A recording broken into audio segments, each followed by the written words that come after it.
Hello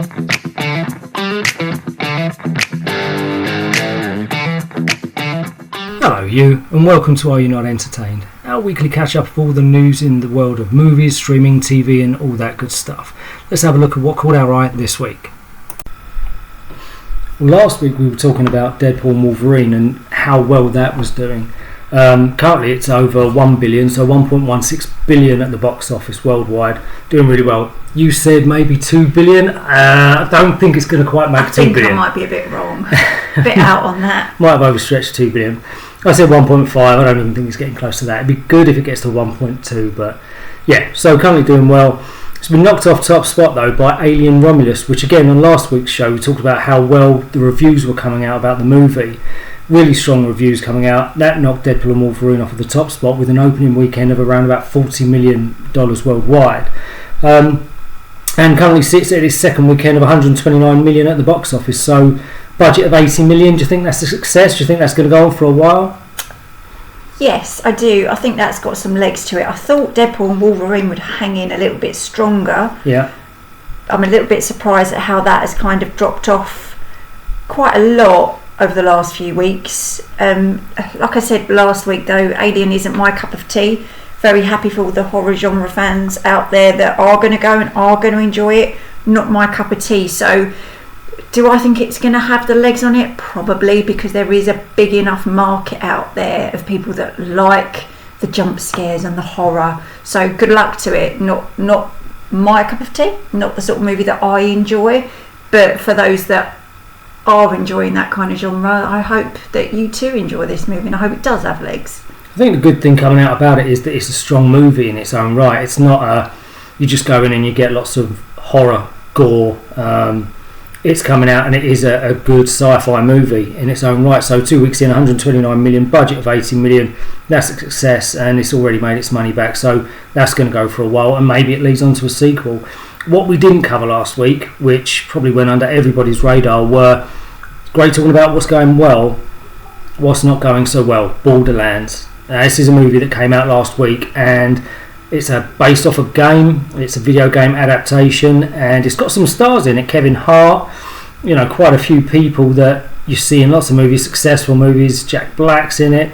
Now that's opened up to some really bad reviews. They held back the reviews for a while. When they came out, they were poor, and that's got a budget of 115 million. So not a cheap movie. Special effects everywhere, big high concept, big budget. And that's now sitting at 23 million at the box office. So it's struggling. It's flopped hard. There's no two ways about it. That is a major flop for the studio. I mean, was it on your radar? Did you see the trailer? Were you looking forward to seeing it? Will you see it now? I did want to see it. I thought the trailer looked really good. It looked like we'd have a good time with it as a family. It was very Guardians of the Galaxy. Was it too much of a Guardians of the Galaxy? Quite probably, because I think no one can do Guardians like Guardians do themselves. True. So I think it was leaning towards the Guardians spin of humour, which no one can do it as well as the Guardians do. I did want to see it though. I don't know anything about the game. I've never played the game. I've never even seen the game to know whether the characters look exactly like the game characters do. I'm sure that they did do a good job with that. But it looks fun. It looks enjoyable. If you can dispel your disbelief for the couple of hours that you're watching it, it looks like you're going to have a good time. Cate Blanchett, it would be great to see her in something so completely different.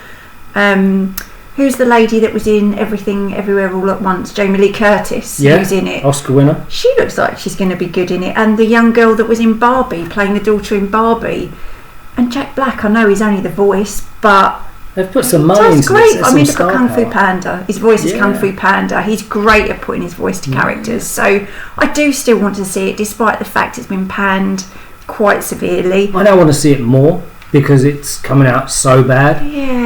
I just want to, but that is a massive loss for the studio. By the time you put in their marketing budget, 115 just to make the thing, and it's only at 23 million, so they've lost a lot of money. The Rotten Tomatoes score, you're looking at 10%. People recommend it, and it's just not well liked at all. That's such a shame. When you look again, going back to Alien Romulus, it's a well-known IP, a well-known sort of franchise. So that's making lots of money. They've not just thrown it all in there to make some money. They've put a good story together. Apparently, when we see it, we'll know. Borderlands, not so much. You spend a lot of money just making it look colourful, but if it's not a good story, not a good movie, people just will not go out and watch it. So, tough time for Borderlands. That one's a big flop, unfortunately. Moving on to something else, not at the cinema, but linked to the cinema, Acolyte. Now, I picked up on this in the week, and really surprised that Star Wars The Acolyte has been cancelled after one season.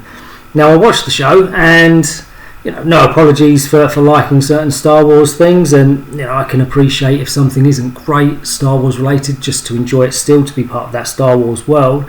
I like a lot of Star Wars, but I'm surprised that after one season they've just cancelled it. They lined up quite a few different storylines that they could go into a season 2 or 3, spin off from the season, and to find out that it's actually just been cancelled after one season. Were you surprised that one season in, I don't think it's your cup of tea? I know you saw some of it, not all of it. You bailed on it after a couple of episodes, but I generally liked it. I know it had some faults, it had plenty of weaknesses, but there were strong enough characters in there that you could spin off and follow that storyline, and a few threads you could pull out to maybe make something a bit better into season 2, but it's gone, it's finished. Experiment failed. So what's your thoughts? Did you see that they would cancel it? Were you expecting a season 2? I thought we'd at least get another season out of it. I didn't enjoy it, and I'm not a huge Star Wars buff, so I didn't expect to enjoy it. There were pockets of it I really enjoyed, and apologies for a little spoiler that's going to be coming up. I just didn't get the point in having such a huge star like Carrie-Anne Moss to be in it for literally 5 minutes and be gone. They could have utilised her so well. She looked absolutely incredible in the costume, in the role. She was by far the greatest thing out of the whole show, and she was in it for 5 minutes, and I just think that was disappointing. She was on the posters, she was on the trailers, all over the marketing. She was doing the interviews and the talk shows, and couldn't believe it. Again, spoilers, but I couldn't believe in the opening scenes. Great fight, she looks great. You think this is a strong character, and she's gone. They could have just done so much with her alone, and it would have been a completely different story arc for the Star Wars genre. They could have made it something so great, because the bare bones were there to be something great. And like I say, I'm not a huge Star Wars buff. I enjoy it. I enjoy parts of it. My favourite, personally, Star Wars movie is Solo. But there were so many good aspects that they could have taken from that. But I think the writing wasn't at its best. The biggest star that they had that could have really made this series blow up into something amazing, they just didn't capitalise on her, and I thought that was such a shame. That's why I tuned in, to be honest. I loved her in The Matrix. That's the reason that I tuned in, and she was gone in a blink of an eye. So they kind of, if I'm honest, they lost me at that. Yeah, it was a confusing show, because they tried so hard to make everybody aware this isn't the Skywalker saga, this isn't around Darth Vader, Luke Skywalker, Han Solo. You won't see these. This is hundreds of years, or 100 years, several hundreds of years before that even happened. And again, a spoiler, but the end credit scene, you bring in Yoda. And I don't know if that's because they felt they were struggling and just needed to link it to something maybe more successful or familiar, but you try so hard to establish new characters, and then you tether it to that major character, and you just think, why did you need to do that? I don't think they were confident in the show, and it was maybe tagged on at the end to try and link something for a season 2, but it's gone. We won't see that again, and it's a shame. I think there were strong enough storylines to spin off into a season 2. Not going to happen. That's the end of the Acolyte. So moving on, we've seen a few movies that have shown up on streaming this week, so we've watched a couple of them. We want to give you our review of them, tell you what we think, if we like them, if we didn't like them. So first movie that we watched this week that's fresh on streaming was The Union. Mark Wahlberg, Halle Berry. What did you think? Did you like it? It was a bit of a out of the blue, not one we've been anticipating very long, but saw the trailer, watched the movie. What's your thoughts? I really enjoyed it. I had a really good time. It was completely predictable from start to finish. You even kind of guessed who the bad guy was going to be. But it was a really good time. The chemistry between Mark Wahlberg and Halle Berry was fantastic. I thought they bounced off of each other so well. I thought the stunts were fantastic. The location settings were brilliant. There was a lot set in London, and it was just a good time. You didn't have to think too hard about it.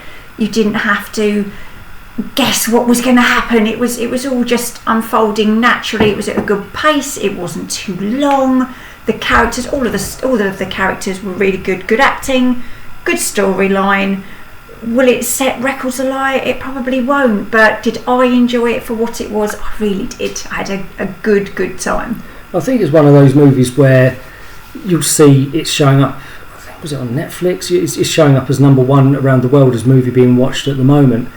But the reviews aren't that great. But similar to you, it's not a movie that I was sitting there waiting to hit the TV so that we could watch it as soon as it came out. But it was one of those weekend movies that you think, nothing else on, let's chuck it on. Looks like a good time. The trailer looks fun.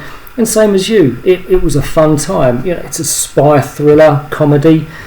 It doesn't take itself too seriously. It's not a Bourne Identity. It's not Daniel Craig's James Bond. It's not even Mission Impossible level, but it's fun. Everybody looks like they're having fun. It's lots of action. Very good movie. It was something that you can put on, leave your brain at the door, and just enjoy everything about it. So I'd give it a thumbs up. I thought it was pretty good. Next movie that we've watched this week is Twisters. A bit late to the party on this one, but we watched Twisters just recently. My thoughts on that was really good. I remember watching the first one in the 90s, and probably that's the last time that I watched it. Same again at the time. It was a good action movie without any spies or real threats to the world or the globe. It was just a nice movie around people and their day-to-day. Twisters very similar. Very well written, well acted, lots of action, and very nice movie. What do you think? I really enjoyed it. I haven't seen the original, so I didn't go in with any baggage as to whether they were doing justice to the original, which I think helped for me. The characters were excellent. I was worried that Glenn Powell has been overused, dare I say it, a little bit of late. He seems to be everywhere in anything, and I thought I was going to be a little bit oversaturated with Glenn Powell and just seeing that cheesy grin too much, but he reined it in, and it was just enough cheesy Glenn Powell that he didn't get on my nerves. The main lady, Daisy Edgar Jones, I can't praise her enough. I thought her acting ability and the fact she's a British lady doing an American accent, I didn't for 1 second pick up that was an accent she was putting on. No, not at all. She was fantastic, and I've not seen her in anything else, but I certainly want to see her in something else because she was brilliant in it. The story was great, the action, the pace, it was exciting. It just kept you compelled to the screen and wanting to know what was going to happen next. You couldn't really tell or guess where it was going to be going too much, but I had a great time. I enjoyed it far more than I thought I was going to. Yeah, pleasantly surprised. It's probably my favourite movie we've watched in a long time. There was some really nice story arcs in there, and everybody brought their A game. It was a good movie. I'd recommend that to anybody to watch. 2 thumbs up for me. Last one that we've watched quite recently. I still haven't seen this yet, so I'm just waiting to see that. Probably going to see it this weekend. Inside Out 2. Just dropped on Disney Plus. Now, you guys saw this at the pictures at the cinema. Yeah, took our son to the pictures to see this one. So you recommended it. I loved it. It was so beautifully done, and some of the Disney second entries of stories aren't always the best, and you kind of lose the feels of it that you get from the first one. But this one for me was just as good as the first one. The way that they developed Riley as a character and as a little girl, and the next step of the emotional roller coaster that is children, and having a just teenager ourselves, and her being just hitting the teenage years. I think any parent, and I think that's what Disney do with a lot of their movies, as a child you enjoy it for the spectacular that it is. For the parents, there's always those hidden little nods to parenting, and this had it in spades. It was all the way through. The new addition to some of the emotions was so beautifully done and hit the nail on the head every single time without losing all of the emotions that you knew and you loved from that first one. It just built a bigger family of emotions that are going on in Riley's head, and I think it was done so very, very well. I would love to have a third one, and I don't say that very much about stories, but this one was just, it hit the nail on the head for me. It was beautiful. I thoroughly enjoyed it, and I would really look forward to seeing another one if they make it. And I like the first one. It's a really nice movie, but what I like with this one is that they're evolving the characters. They're growing up. It's about the story of life and how people's emotions grow and change and evolve as they move through life. So they've not stayed at the same age range.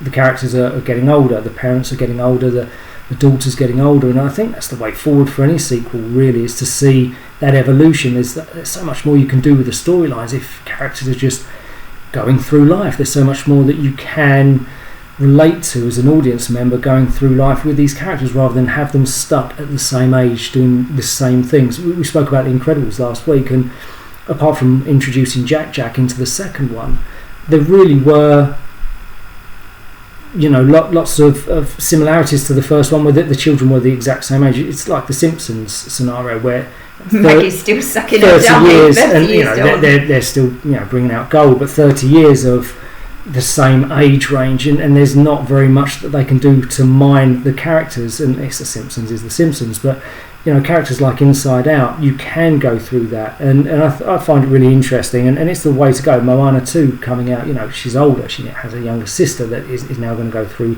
some adventures. So yeah, really looking forward to seeing that one, and certainly from the recommendations of seeing it at the pictures, I can't wait to see that, and I'll give you my review on the next show potentially, and let you know what I think. But yeah, looking forward to seeing that one. Well, that's it for us this weekend. We've covered everything that we saw in the week, all the bits of information and news in the world of movies and streaming and TV and all that good stuff. We will be back next week, and hopefully there's some more information and news that we can bring out to you, but we'll see you on the next show.